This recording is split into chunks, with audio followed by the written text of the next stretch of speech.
Today's video is called Life of an Image. Here I talk about how do we photograph a bird or an animal, starting from scouting the location to editing the image and then posting it in social media. I shall also talk about the various tips and tricks on the field to photograph a bird or an animal and the do's and don'ts that we should follow in the entire process. Let's get started.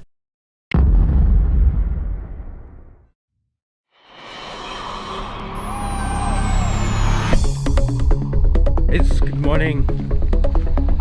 Welcome to my channel, Life in a Slide.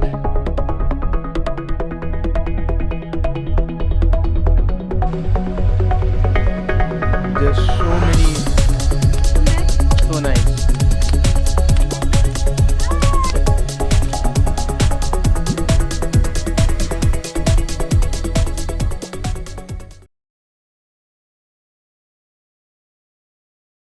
Okay, the first aspect that we are going to discuss about is location scouting.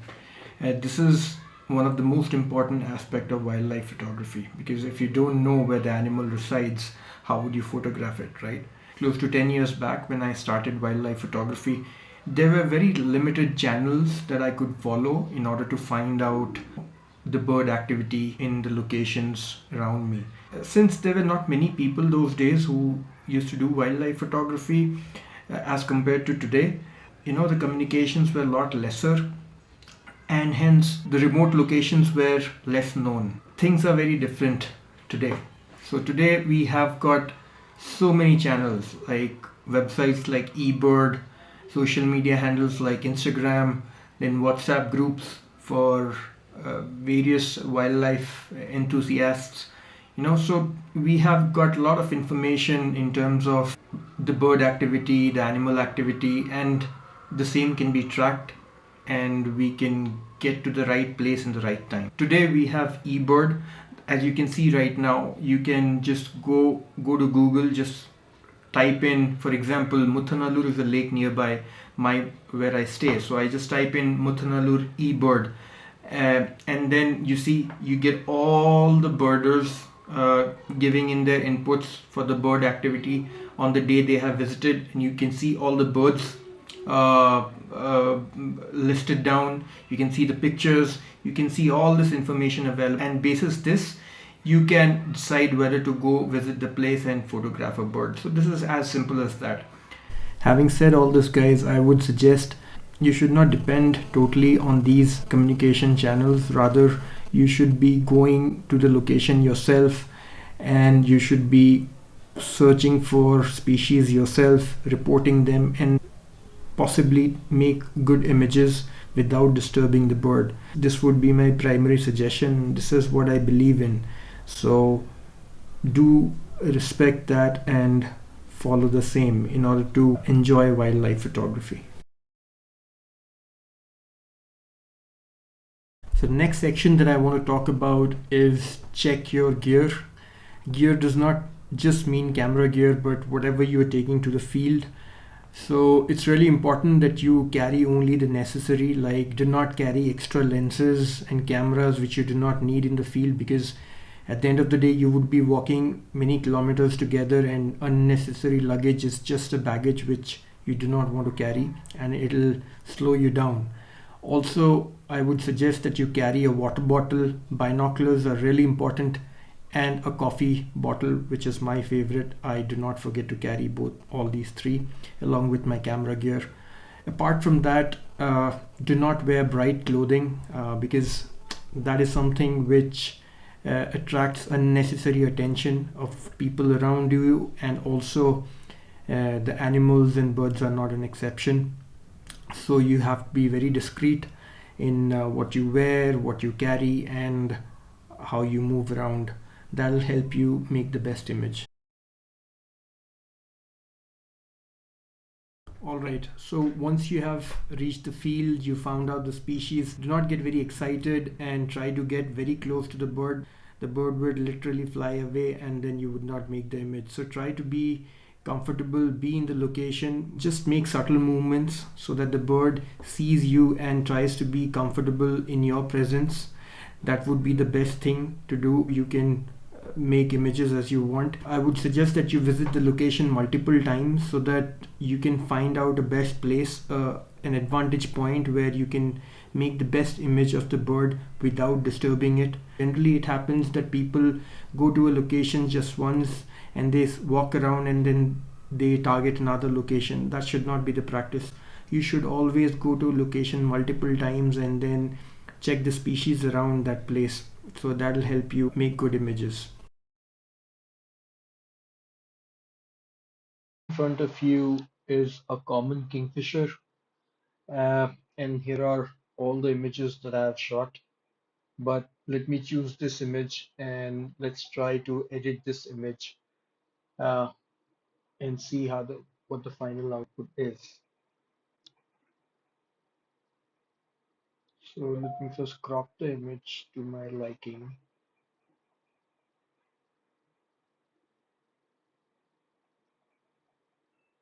Okay, so you see it's a very sharp image already, but I don't like all these distractions around.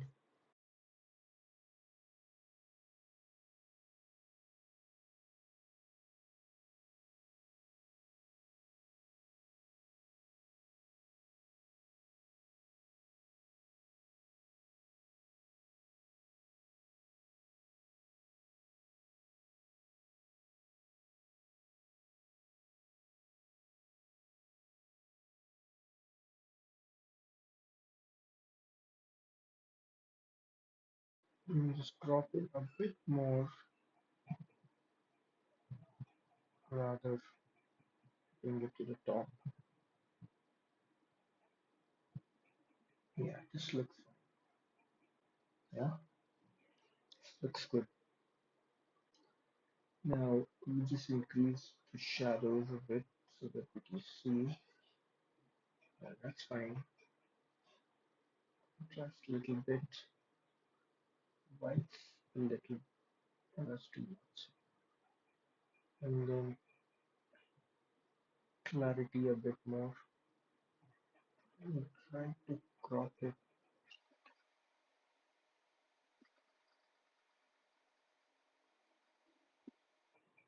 The image is already good. You see how sharp this is. I don't think I need to do anything more. Just reduce the sharpening to 0 because I would be using topaz denoise to sharpen this image. Just do this, give a little bit of vignetting if I can. That's fine. It's all right. Now let me just, somehow I'm not very happy with the cropping. Okay. Now let me just go and edit it in Topaz Denoise AI. So this is the tool that I use basically for my sharpening and noise reduction. And I'll do a different video on that basically to give a detailed review about Topaz Denoise.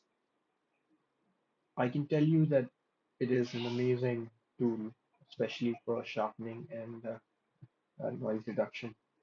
I've been using it since 2 years now, and it has been working great. You can see this is the before and this is the after. I don't see a lot of difference because the image is already sharp. I'm using the standard, but if I do clear, I think I can see a bit more. Yeah, the clear does a bit more to the image. I think this is perfect. Let me just apply it. This this is the final image of not the final image, just the image after topaz denoise sharpening. You can see how sharp it is. I think it's looks perfect. Give the final touches in Adobe Photoshop. Uh, so basically, I check the levels there that you would see in a moment. Okay. Well, I can remove these unnecessary branches as well, but I don't intend to do so. I like the way this looks. Uh, I don't like doing a lot of editing to the image, uh, remove the charm. So let me just go ahead and go to image adjustments levels. So let me see if I, oh, that's too dark. A little bit, then a little bit. Okay, that's done. I'll just save it, and once you save the image and when you close it, you will see edit.tiff. So this means that this is the image from Photoshop. This is the final image, guys, and you just export it. Done. We show that to you. This is my final image.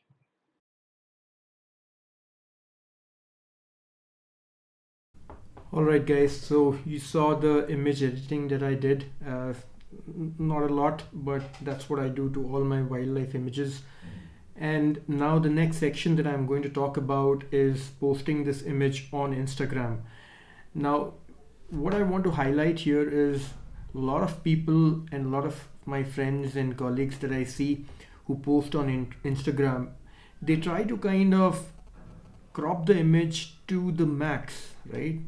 The more you crop the image, although you see it in a smaller screen on a mobile phone, the quality is still evident. So please take care while you crop the image for Instagram. Like a lot of people, for example, the kingfisher shot that I showed you today, right? There would be people who would crop it more than 100%. The body of the kingfisher would completely take the entire screen. Well, that is possible for images which are really good, but most of the people do not understand that. They crop the image and post it on Instagram thinking that people would see it on a mobile screen and that would not be known, but that is not the case.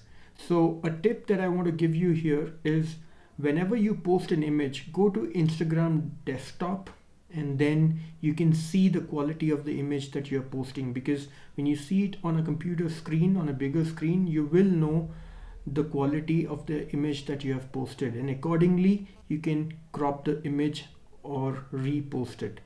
Alright guys, if you like the video, I would request you to subscribe to my channel.